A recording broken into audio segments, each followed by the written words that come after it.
Hi everyone and welcome back to your weekly installment of the Top 10. These are the hottest selling cards in Magic the Gathering this week, October 11th to the 18th of 2025. Can Spider-Man hang on, or are other sets creeping up? Well, stay tuned, let's all find out together.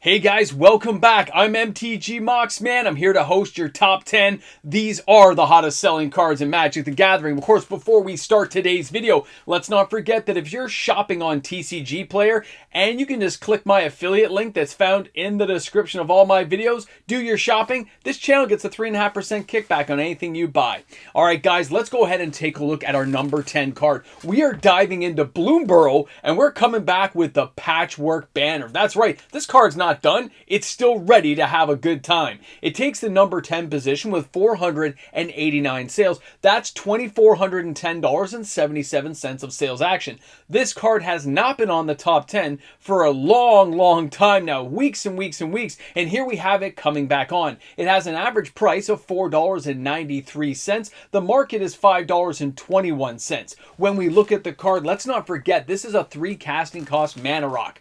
This thing is going to tap for any color mana, but of course when it enters you also get to choose a creature type, and creatures of that chosen type, well, they get a +1/+1, and there's a lot going on with cards and mana rocks right now, so we'll be interested to see if this is just going to be something that spikes up for a week, or if it's actually making a comeback now that Bloomborough's not really being opened anymore, but being in standard for a really long time. Still got, what, 2 more years? It's going to be crazy. Let's keep an eye out. Now, for our number 9 card, we're jumping over to Universes Beyond Final Fantasy. The number 9 card is Restoration Magic. It had 562 sales. This has been on the top 10 a lot. Now, the $1,079 of sales action is very low. The average price is $1.92 per copy, but that doesn't mean that this card isn't worthy of your time. There's a lot going on, and with the price as low as it is, since there's so much Final Fantasy out there, cards like this have a lot of utilization that you'll be able to find inside your deck ideas. When we look at the card, let's not forget it's a single drop. It's a 1 white mana.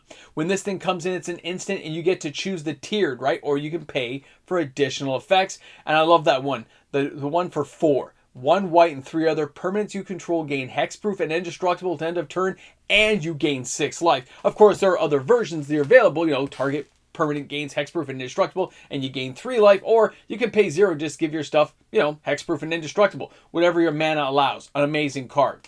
Now, for our next one, we're jumping over to Untimely Malfunction from Duskmourn, the House of Horror. This takes the number 8 spot at 763 sales. It had a long run here on my top 10, but it hasn't been around for a few months.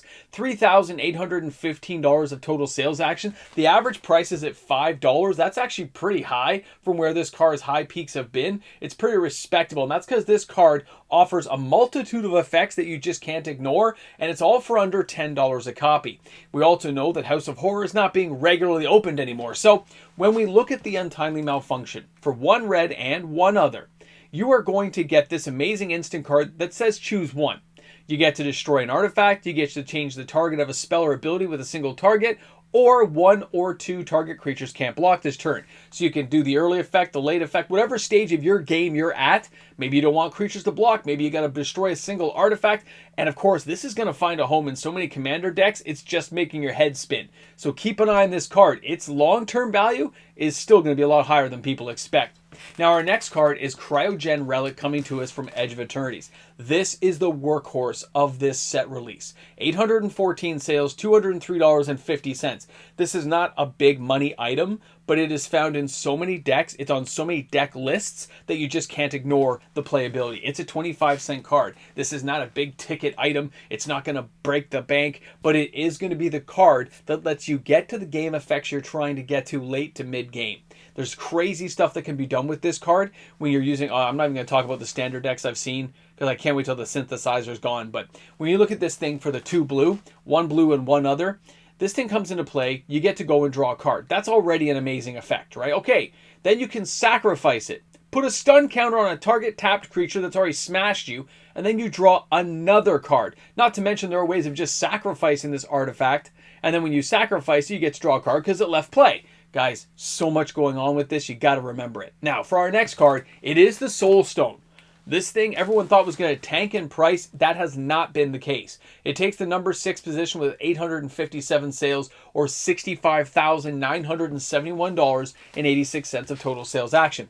The card at this price point, and we know Spider-Man's not being opened, that means this card is now locked and loaded. It is going to stay where it's at. It may go up and down $5-6 either way, but it's going to stay where it's at. And as Spider-Man gets further down the road and less people are going to even open packs, you're going to see this card probably, if it finds a home somewhere, it's going to go up in price, and people need to be ready for it. I talked about it earlier on, but now with Spider-Man, that negative field of influence, you're probably going to see it happen more often than not. Let's not forget, it's a mana rock. It's got the harness ability to bring back a creature every turn after you sack one.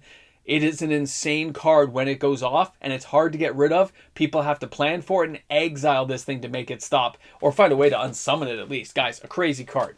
Let's go ahead and take a look at our next card, and it's the Multiversal Passage. It continues to lose ground. The average price is $8.04. It locks in 876 sales. That's $7,043.04 of total sales action.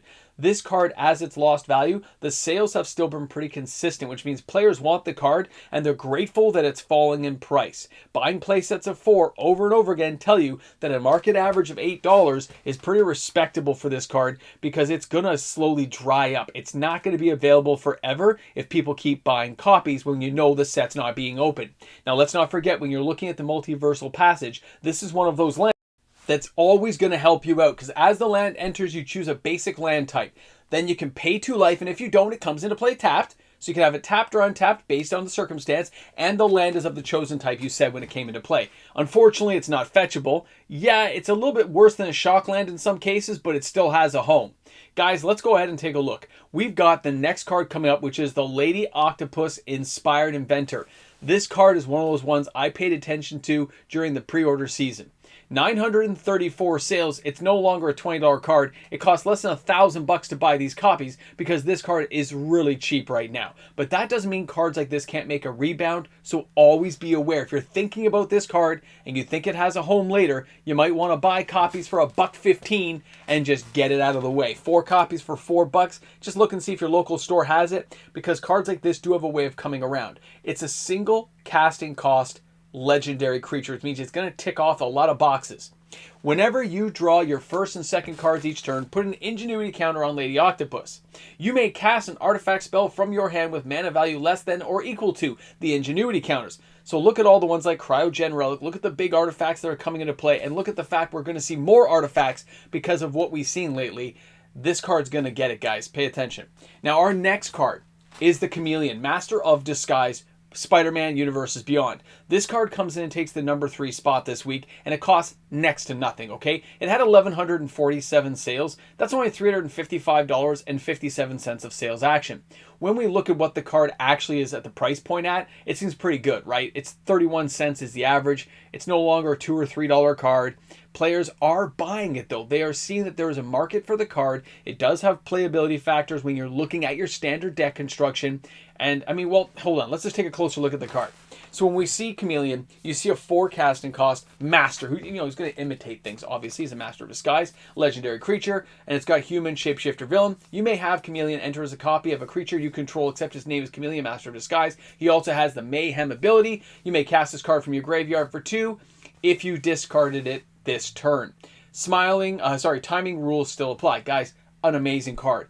Coming as a creature you control, picking a really powerful creature, does all kinds of trigger effects. Great stuff, man. Love this card. I can't believe it's so cheap. Guys, let's go ahead and take a look at our number 2 card this week. It is Spectacular Spider-Man Borderless Edition. So yes, we have a new number 1 card this week. It had 1,290 sales. That's $8,114.10 of sales action. And it's for good reason. This card continues to see sales because of what it does. It actually is a decent card at a very good price, and players recognize that, okay? When you see how this thing fell off a cliff from $50 down to like nothing, less than $10 a copy, you can see players, all the different variant versions of the same card, they know it's available and they're buying copies of it. So when we look at the Spectacular Spider-Man, all we need to do is remember what this thing's going to bring to the battlefield. Forget the 2 casting cost. That's low. That's great. No complaints. But when you go down, look at the legendary creature with flash and it's a 3/2. And then you remember, forget the flying, the last one. Sacrifice Spectacular Spider-Man. Creatures you control gain hexproof and indestructible. Just like Restoration Magic, we are seeing something that makes your stuff untargetable and indestructible from global effects. This is a good card to have. And it is $6 a copy. That is crazy time. Let's go ahead and take a look at our new #1 card. This is the Ice-Till Explorer coming back again for round 2 from Edge of Eternities. This card's $14.40 on average. It had 1,520 sales. That is $21,888 of total sales action. I've built decks with this already. Yeah, it does really well. I'm not going to lie. This thing has a real home inside Standard right now, and a lot of players are looking and using this thing. It is a beast of a machine once it gets going. For dredge decks, insane being able to bring back big, huge honking creatures from your graveyard. Let's not forget, 4 casting costs for the Ice-Till Explorer. This is an insect scout. You can play an additional land on each of your turns. You may play lands from your graveyard, but whenever you play a land, you got to mill a card, which looks like a negative until you turn it into a positive by building some crazy way of bringing back big honking creatures from your graveyard. And don't forget, you can recycle your graveyard. There's lots of ways of actually recycling it. Guys, an amazing card. What a top 10 this week. Let's talk market. Now, the market this week is a tale of 2 faces. One, this is not a dominant market. We don't see an Edge of Eternities. We don't see a Tarkir Dragonstorm Final Fantasy, where these sets are so strong, they're dominating for 5-6 weeks in a row, basically until the next release comes out. This is a Spider-Man set that has an air of negativity about it, regardless if the cards are weak or not. It has an air of negativity that has drained the life out of people wanting to buy the set right now.